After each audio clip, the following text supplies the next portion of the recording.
good.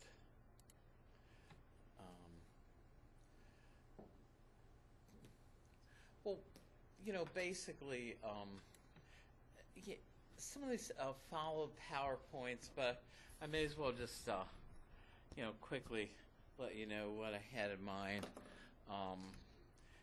Basically, he needs to examine his beliefs because he's looking for new foundations, but he also thinks that he's acquired many beliefs that simply won't pass muster, that are not very good. And so, he's got this, Descartes in the Meditations has this destructive project of trying to set aside anything that's not absolutely certain. But here you can see the faith of the rationalists in necessary truths. That's what they want above anything else. Truths that have the certainty of, an axiom in geometry. And what needs to be done to put philosophy and sciences on firm ground, Descartes thinks, is exactly that. To arrange them into a system whereby basically that parallels Euclidean geometry, whereby you've got necessary truths, and then you deduce everything else from necessary truths, and so the whole thing rests on a firm ground. And we said Descartes, who is considered to be the father of modern philosophy, basically did not like philosophy as much as mathematics because he did not think that things were on firm ground, that 2,000 years in his days after the Greeks, 2,500 years in our own, things were still in a lot of debate in philosophy, whereas, and remember, this is a long time before non-Euclidean geometries. Something like Euclidean geometry seemed solid, and it had stood up for 2,000 years, and so he wants to do for philosophy, what Euclid and other people did for geometry. Well, we mentioned that he is not going to try to prove all of his current beliefs to be false, because that would be a gargantuan task. But for him, since he wants to found the whole system on absolutely necessary, indubitable principles beyond doubt, it's going to be enough for him in this method of doubt, which gets various names. Methodological skepticism. Methodic doubt is the one that I think is the best one. It's going to be enough for him to raise a doubt about them. And so if there's a doubt that can be raised about any belief, then it must not be as absolutely certain as he needs it to be to function as a primary necessary principle on which he wants to build the rest of philosophical knowledge and scientific knowledge. So we saw that he cast doubt on the beliefs we have via the senses, via what some writers call his dream conjecture. In other words, he says, well, even though things like what we perceive in our own room seem absolutely certain and beyond doubt because they're, the experiences are so vivid, he says, well, hey, I can have vivid experiences in a dream, wake up and find that it all was a dream, and that the beliefs that I held, weren't reliable and were in fact false. I was somewhere else. I was in bed dreaming when I thought I was sitting in my study with the fire going, Now, so the dream conjecture then shows ordinary beliefs about what's going on around us to be unreliable because, for all we know, it might all be a dream.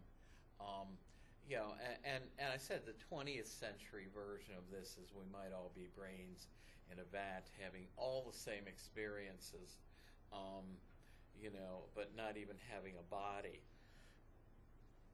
Now, we saw that Descartes thought that tasks like pinching yourself, noticing your eyes are open, shaking your head, touching your hand,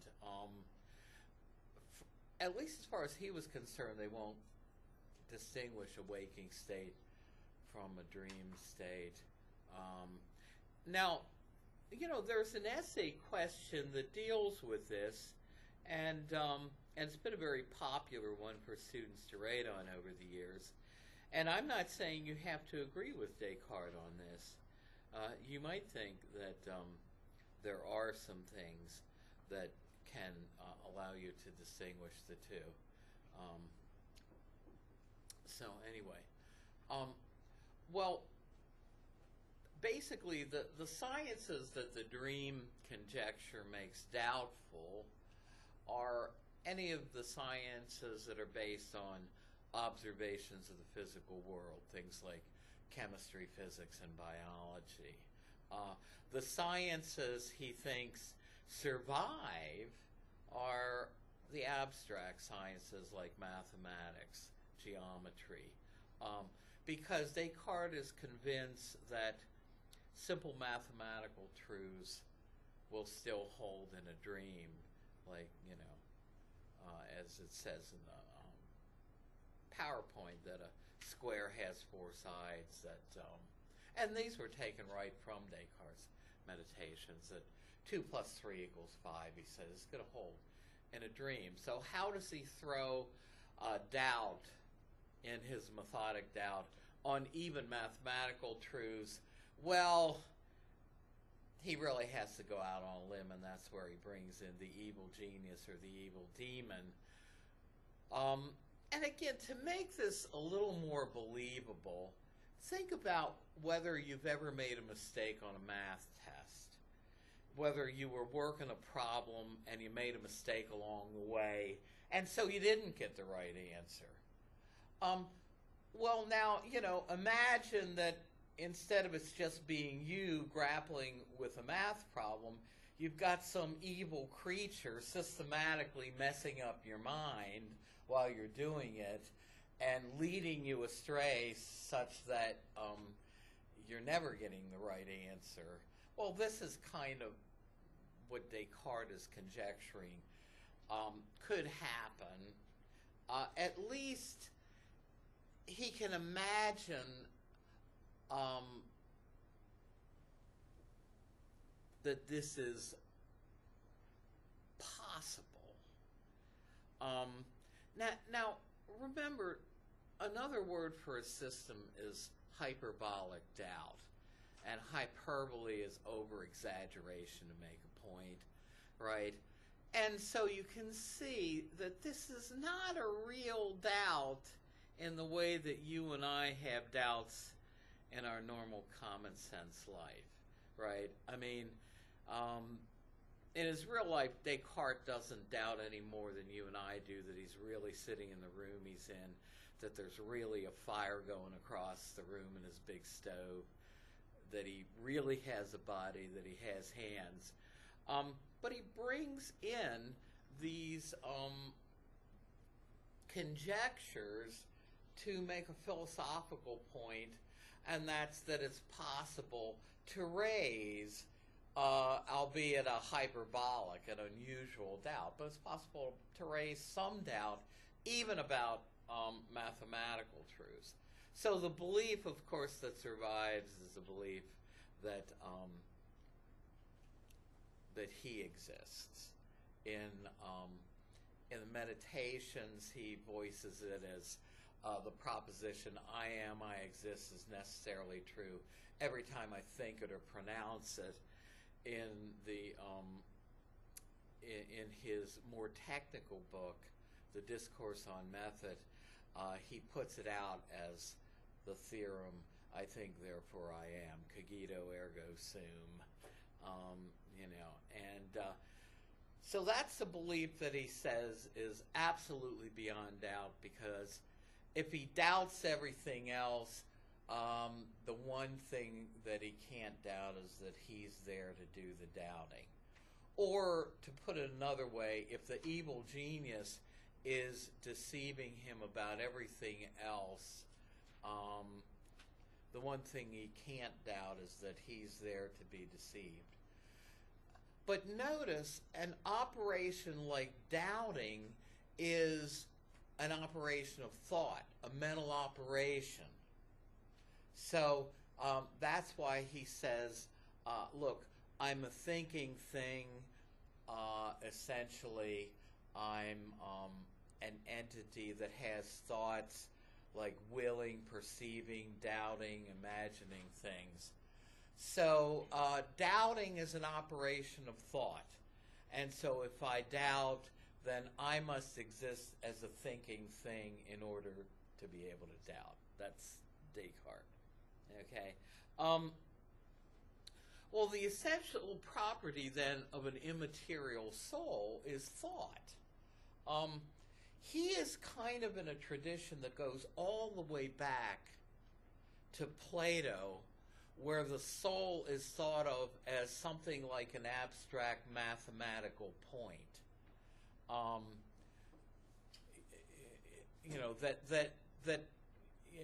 If you remember from your high school geometry, a point in mathematics has no width. And so it's not extended in space. And this is Descartes' view of the soul as an immaterial substance, that it is not located in Newtonian space, and it doesn't take up space, it doesn't exclude other bodies in space. And of course this gets him into trouble with mind-body interaction, because think of Hume's views on causation, that a cause needs to be in proximity to its effect. Well, the mind as cause of the body's movements is not even in Newtonian space along with the body. And Descartes tries to fudge things by saying that it's through the pineal gland, which he says is of a very subtle type of matter. Well, I mean, that fudges things because it's still matter that's extended in space.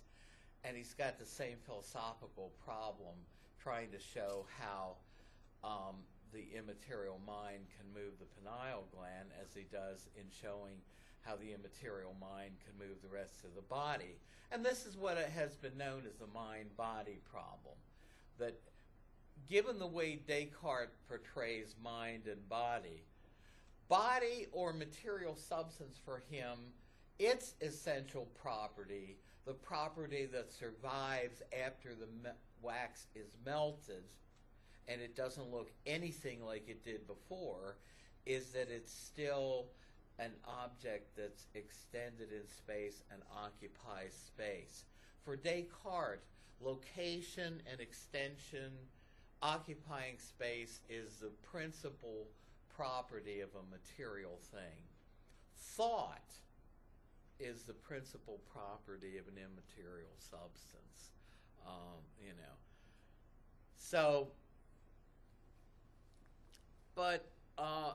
So that's the essential property of an immaterial soul. But it raises for him the mind-body problem, which is the problem that if the qualities of matter and mind are so different, and minds aren't even in Newtonian space, how can they interact the way we believe that they do every day? That's been a traditional problem for a dualistic view of human nature, a view that says we're the ghost in the machine, as Gilbert Ryle put it, that we're an immaterial soul in a material body. Now there are, ways that philosophers have attacked this problem. But at any rate, to move on, again, he thinks that knowledge of the mind is more certain than knowledge of the body. Now note how this is in direct contrast to Hume's view. Note, Hume says, when I look into what I call myself or my mind, I don't find any continuously existing, uninterrupted impression of the self or soul, and so I'm going to be skeptical about its existence.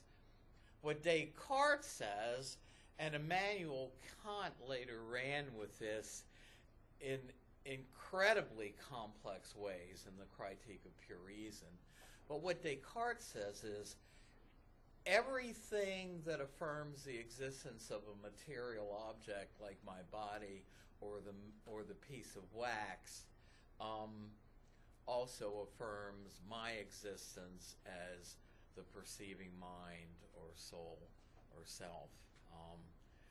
So a very different views. So Descartes puts us in what philosophers have called the egocentric predicament. Not ego-centered, but egocentric.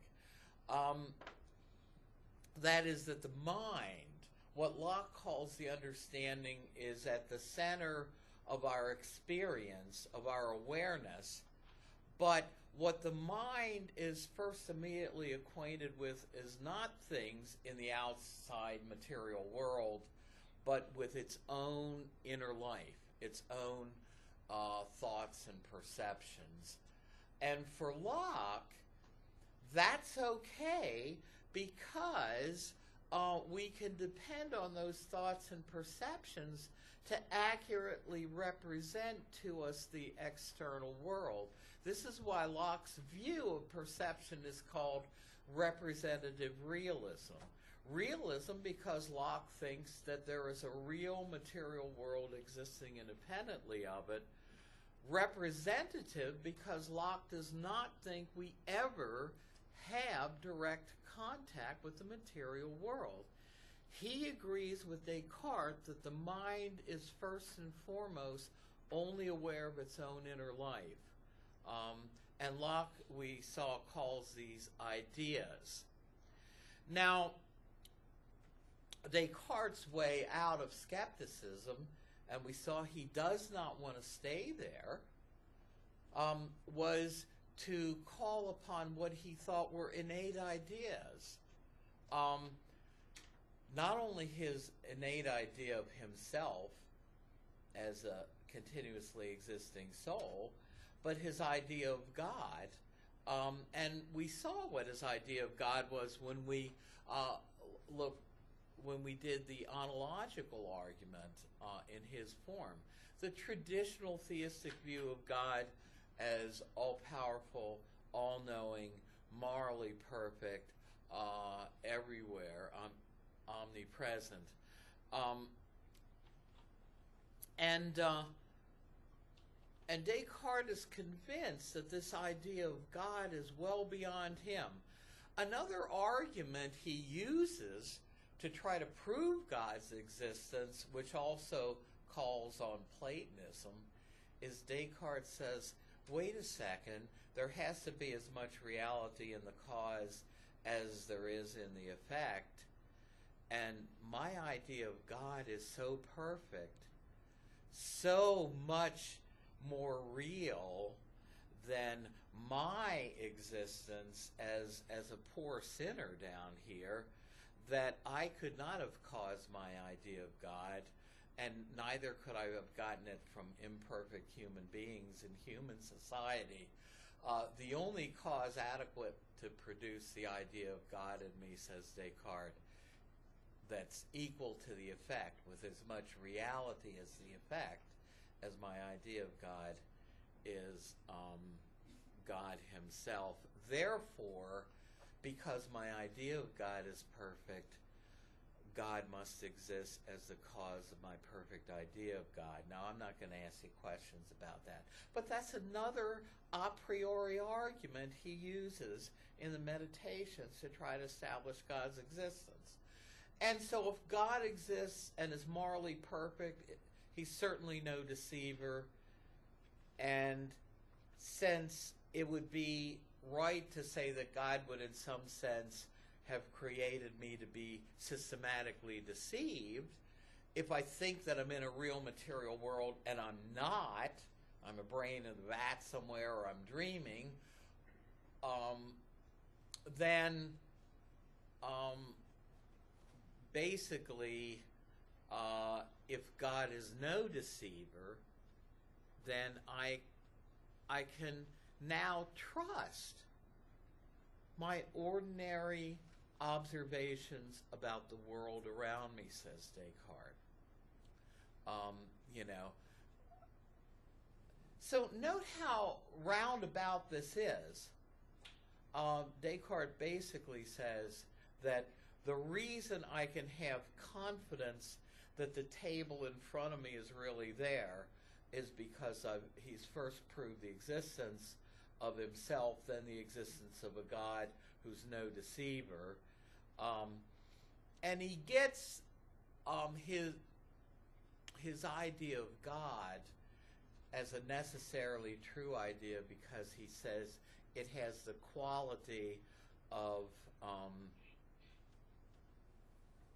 being clear and distinct, the same quality that the cogito ergo sum had that marked it out as a necessary truth. But now there's the problem. We saw that Descartes, his way of defending philosophy was rejected in part because his method of reasoning was circular. And in logic, a circular argument takes for granted what it's supposed to prove, and so it doesn't really prove anything. And the point is, Descartes needs God to guarantee the truth of his necessarily true, clear, and distinct ideas so that we can be confident that they're really necessarily true. In other words, he needs God to exist and be no deceiver to guarantee his innate ideas. But then you can say, well, how do we know that God exists and is no deceiver? Well, Descartes' answer to that is, I can prove that God exists and is no deceiver from my necessarily true, clear, and distinct ideas. So the whole thing goes in a circle.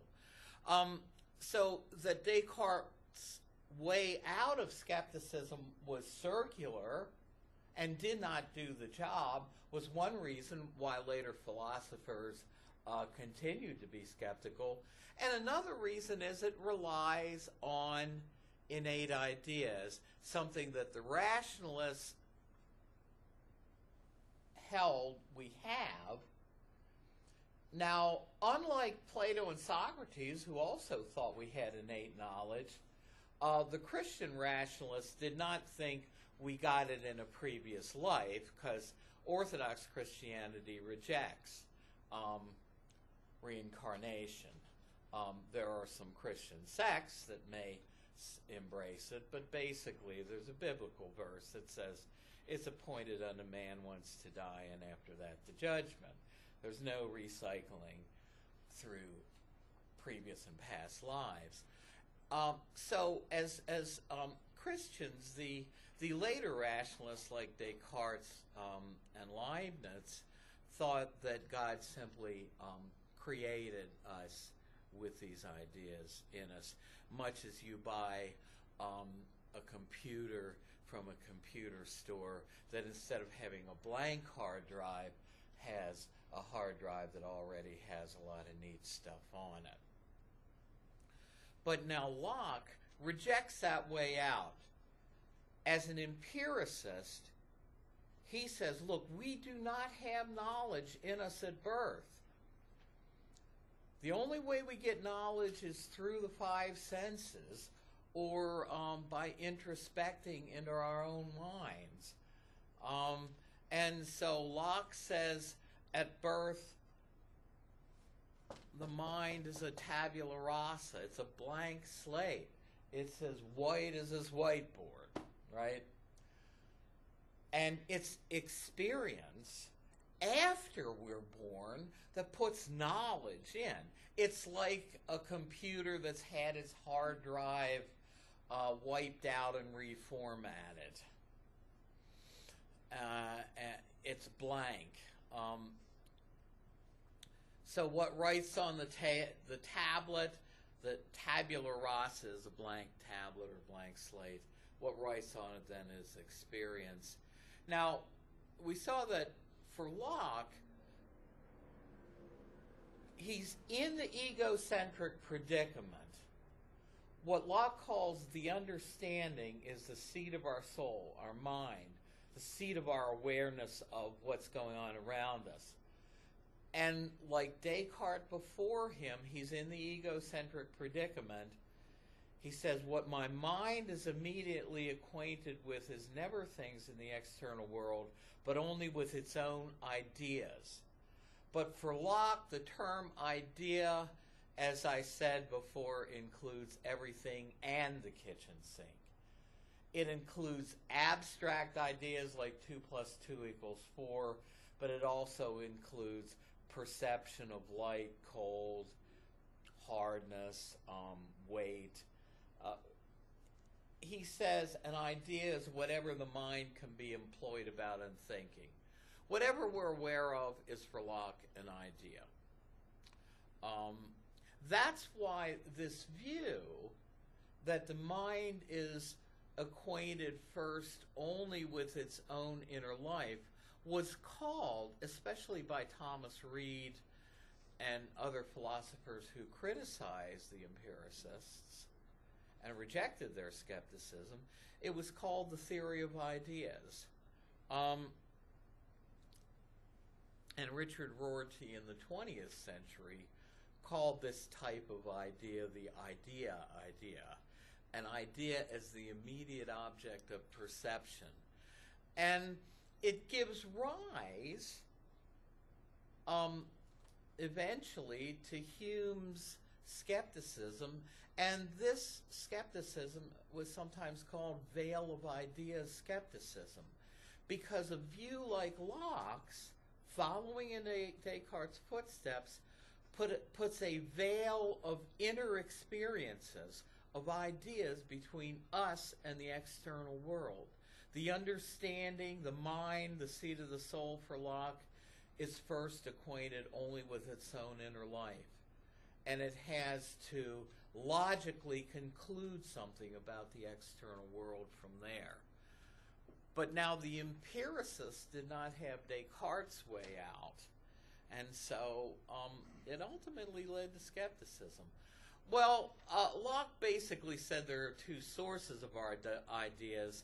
Basically, sensation means what we perceive going on outside of us. Reflection is reflection when we introspect into our own mind, into our own self. And we saw that a simple idea is an idea of a single quality of a thing, like an idea of redness, or an idea of hardness when I touch the table, or an idea of cold.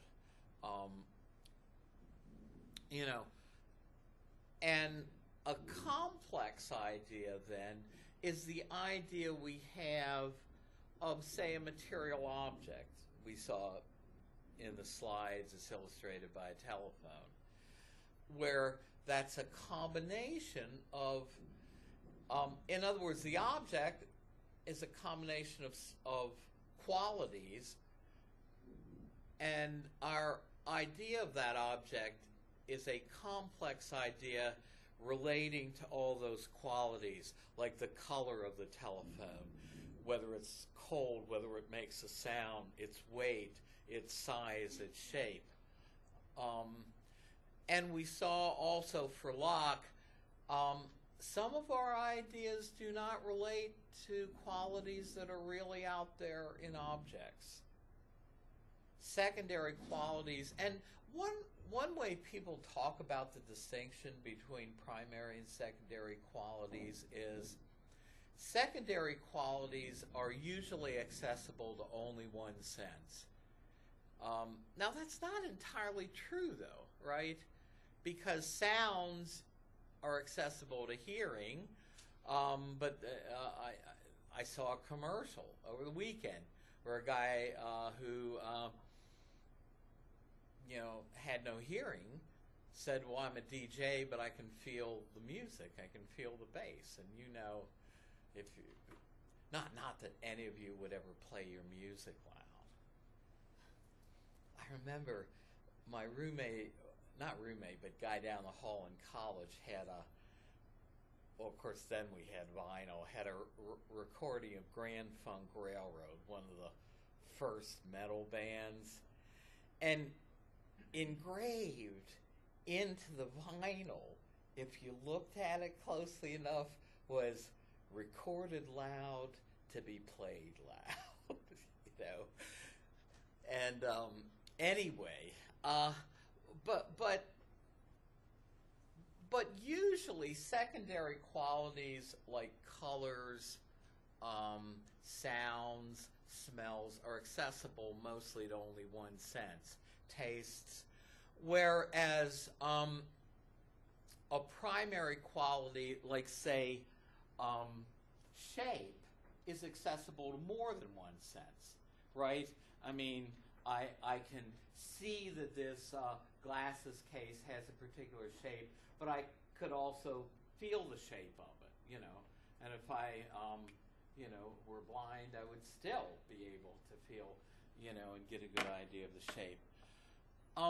So we saw that for Locke, primary qualities are really in things as they are in the world. Shapes really are there. They really have the number we think they have. They really have the size we think they have. Whereas secondary qualities are subjective and in us. What is indirect? Well, representative realism is Locke's brand of realism. In other words, for Locke, I'm never directly acquainted with the glasses case as it exists in the real world, but my mind is acquainted with a representative image of it, a combination of my ideas of it. But for Locke, they represent the glasses case in the real world. So, which qualities are represented to us by resemblance? Now, that's a technical point, which I'm not going to ask you, but basically it's the primary qualities. In other words, if we looked at say, the screen and we said, well, okay, it's rectangular in shape, what Locke would say is, my inner representation of the screen, is really reflected in a genuine quality, that the screen really is rectangular. And so my image, my internal mental image of the screen accurately represents the screen as a rectangular object in the real world for Locke. Well, George Berkeley, we saw basically Berkeley's strategy. To understand how somebody like Berkeley in his right mind can argue that everything's mental,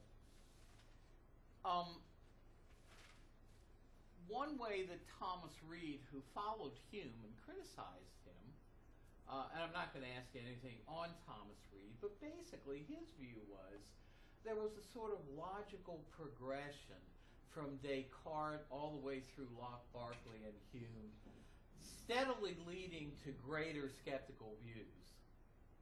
And basically, if you understand that on a view like Locke's, to us, a material object like my glasses case or the telephone in the slides is nothing more than a combination of its primary and secondary properties.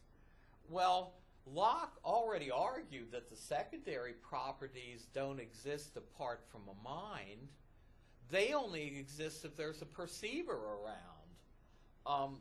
Yeah, the tree only makes a sound if we're in the forest, if a perceiver is. And so Berkeley agrees with Locke about these secondary qualities or properties, that they're subjective, they're dependent on a mind for their existence, but then he goes on to argue that so are the primary. And one of his points is we cannot even in thought separate out the primary qualities from the secondary as Locke thought we could. In other words, we can't say, well, okay, here's something that just has shape, the secondary quality, without also giving it some color, which is, in other words, it just has shape, a primary property, without also giving it something like color. Or, and so Berkeley says, look, this is a bogus distinction between primary and secondary properties. They're all in the same bag or whatever. They're all mind dependent. And we saw, I mean, Berkeley tried to argue, using arguments similar to Locke's, that the secondary, that the primary qualities are mind dependent. Well, again, if what we experience as a material object is just a combination of primary and secondary properties, if you've now argued that they're all mind dependent, then the whole object is mind dependent. That is, dependent on a mind for its existence. And again, to understand this notion of mind dependence, try to think whether it makes any sense to say that a pain exists though nobody's around to experience it or feel it. And for Berkeley, it makes as little sense to say that an extended material table exists by itself in the world, though nobody is around to perceive it or have an idea of it. It makes as little sense to think of that as that it does to say that a pain exists independent of a perceiver. So everything is everything that is perceived is dependent for esse existence on a perceiving mind. Esse est percipi, to be is to be perceived by some mind or other. But fortunately, we saw that when you and I are gone, God is around to perceive the tables in this room. So you don't need to worry about them. And neither do you need to worry about, the new blouse you brought in your closet going out of existence because you're here and not there. But now Berkeley, trying to defend Christianity, wants a system of philosophy that cannot leave God out of the picture. He says the problem is with materialists, if you say a material world exists independently of perceivers, it's only, you can go down the slippery slope to say that nothing but a material world exists, which Thomas Hobbes did, and Berkeley was well aware of that. And so that's to say that, minds or souls or God can't exist. So Berkeley's trying to defend Christianity against this by kicking the legs out from under the materialist stool and saying, look, there is no such thing as matter. And again, for Berkeley, things are not going to be hollow. If you sawed this thing in half, you'd still see something on the inside, right? We don't perceive just the surfaces of things. And the table's going to be just as hard, even though it's mental, because he would say, well, what is hardness anyway? But just a mental sensation, So So for Berkeley, he wants to convince us that the world of common sense would be exactly as we experience it, even if it were completely mental. And this is his view. We call it idealism, I-D-E-A-L-I-S-M, also called immaterialism. Now, it's the view that everything is ultimately mental, made up of ideas and minds or of minds, both of which are mental in nature. So, now I'm not sure what I meant by the argument for the mental dependency of ideas, except to say that, esse percipi means everything is dependent on a mind for its existence. Now, David Hume, basically, unlike Berkeley, who's going to claim there is no material world, Hume doesn't go that far. He says what a skeptic does is he does not pronounce on things like that, but the skeptic withholds assent. So Hume would say, well, I'm going to withhold assent from the proposition that there is a material world. I'm going to say that I'm not going to agree with it or disagree with it. I'm going to say we can't know for sure. And similarly with propositions like God exists and we exist as a continuous soul or self. So now we saw that Locke's ideas encompass everything we can experience. I'm going on now to David Hume. But Hume divides that class. Locke, the term Hume uses that's equivalent to Locke's word idea is perceptions. In other words, our mind is directly acquainted only with perceptions outside of us and inside of us. And Hume divides that category of perceptions into impressions and ideas. So an impression is the first experience I have with something from my senses directly seeing something or hearing something. And an ideas, he said, are the faint copies in the memory and the imagination. And there are several slides on this, especially in the PowerPoint on the soul. And he says that impressions are more lively and vivid than ideas. In other words, you can look at something like say Terry Sculla's running suit, pink, and I can turn around, I can remember what Terry's running suit looked like, but my memory is in no way as vivid and lively as the original sense impression I get, if I look at Terry sitting there in a running suit. Sorry, Terry, to use it as an illustration, and so the point is, Hume uses this distinction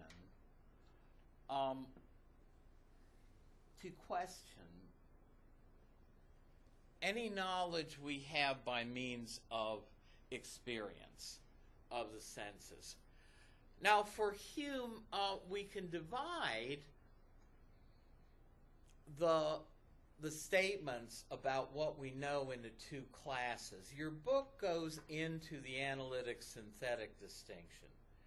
There's a class of statements, propositions that constitute knowledge for Hume, like the statements of mathematics or logic.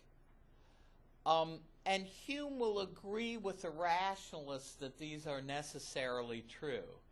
And in the 20th century, these were, well, actually, no, it was Leibniz who came up with the distinction earlier than that. It was discussed a lot in the 20th century. These were called analytic statements. They're true, Hume's word is they're true by mere operation of thought. They constitute what for him are relations of ideas, just abstract ideas. And so Hume says, oh yes, there are necessary truths around just like the rationalist thought, but for him, instead of giving us deep knowledge about the nature of reality, they're simply trivially true. All these analytic truths are true just by virtue of the words you're using and the logical connectives. They're true, again, Hume's phrase is by relations of ideas. And so he would say that a proposition like it is raining really relates to a matter of fact about the world. That's his other category, matters of fact. But a logical truth like either it's raining or it's not raining is true no matter how things are in the world. It's true simply by the meaning of the words that we're using. And the same thing for a proposition like all bachelors are unmarried men.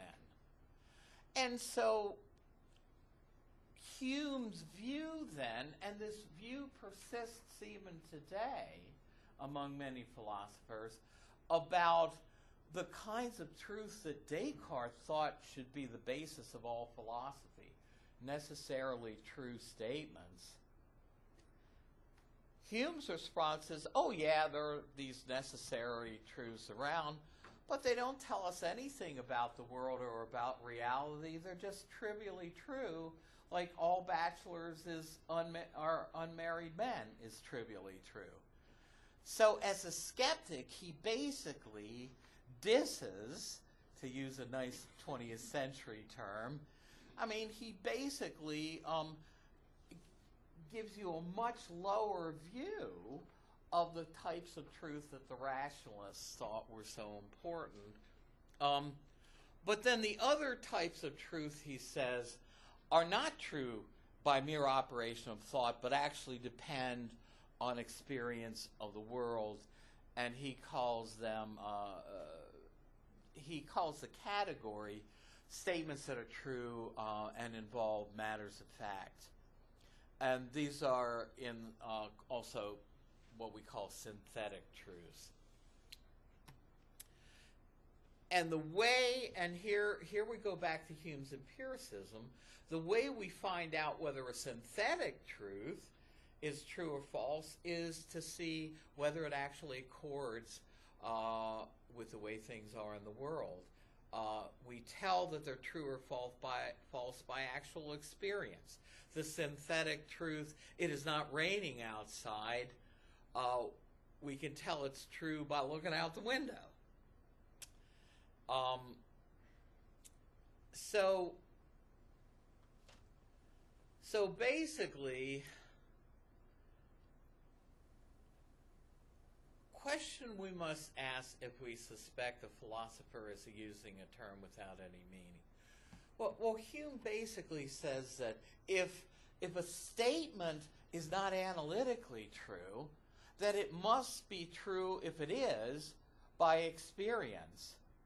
And so the way we test it by experience, if we're going to be a good empiricist, for Hume is to say, well, from what impression is that idea derived? And if we can use a word like yellow meaningfully, Hume would say it's because we can trace our idea in our minds of a yellow color back to an actual impression of yellow. But here is Hume's basic strategy. He's going to try to show that for cherished ideas in both religion and philosophy, like that of material substance as an I don't know what, that underlies qualities we perceive. Ideas like the idea of a continuing self as an immaterial, continuously existing soul. Ideas like the necessary connection between causes and their effects that enable us to say we have knowledge of constant, inviolable laws of nature because causes are necessarily connected with their effects, and we can expect the future to resemble the past. What Hume's going to say is that all of those ideas are indefensible philosophically because we cannot trace, because they're not analytically true. And the way we tell they're not analytically true is that their denial does not lead to a self-contradiction, whereas the denial of a necessary analytic truth does lead to a self-contradiction. And I put the law of non-contradiction on the blackboard. It's not the case that P and not P. And I said, if you deny it, you have, it's not the case that it's not the case that P and not P, which simply a double negative gives you a positive, the contradiction P and not P. So denying that necessary logical law, it is not the case that P and not P. If you deny it, if you say it's not the case that you end up in an explicit contradiction, and it's that way with any necessary truth. So Hume says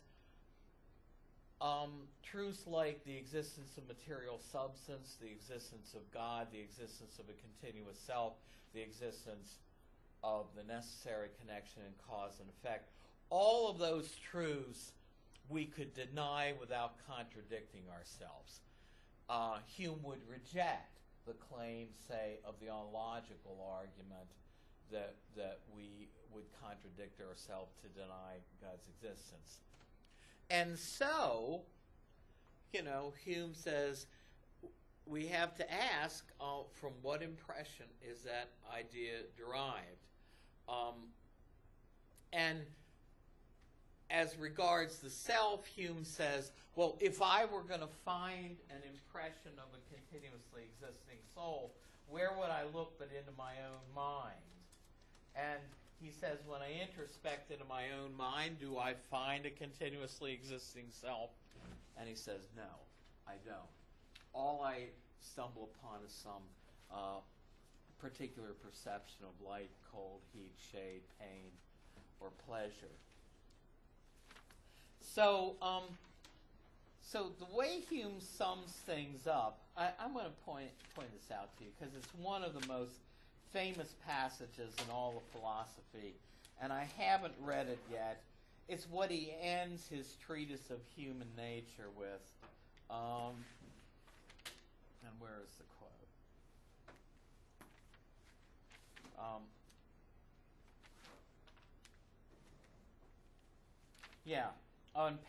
At the bottom of page 209 and the top of page 210. This is what Hume ended the treatise with, and it's a good way to end the review session. He says, when we entertain any suspicion that a philosophical term like soul, material substance, what he gives skeptical arguments against, that a philosophical term is employed without any meaning or idea. Again, if we can't trace things back to an impression, Hume would say, not only can we not logically defend the existence of these things, but we may be using empty terms that have no literal meaning for us. We know what yellow means because we can trace the word yellow back to an impression. But do we really know what immaterial substance or material substance means? Says Hume. So he says, when we entertain any suspicion that a philosophical term is employed without any meaning or idea, as is but too frequent, we need but inquire from what impression is that idea derived, and if it be impossible to assign any, we will serve to confirm our suspicion. But there's another quote. Where is it? I know I read it in here.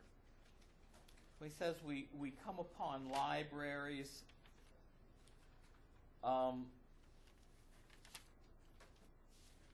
Yeah, here it is.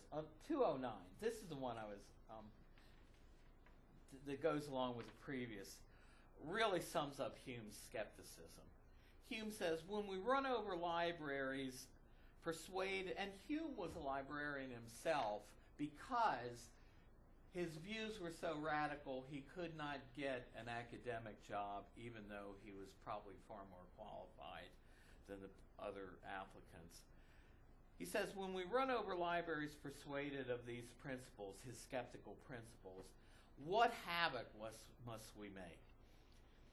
If we take in our hand any volume of divinity or school metaphysics, for instance, let us ask, does it contain any abstract reasoning concerning quantity or number?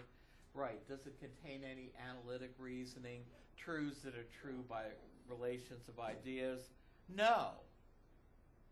Does it contain any experimental reasoning concerning matter of fact and existence, concerning things that we can trace back to impressions? And Hume says, no, commit it then to the flames, for it can contain nothing but sophistry and illusion. And Hume wanted to really make a splash with that book, but it was hardly ever noticed. It was noticed later in his life, because he became very famous. But at any rate, so that's Hume, and again, his ideas on the problem of induction is that we can't go from all observed A's or B's to all A's or B's, that's a logical leap that we simply cannot justify.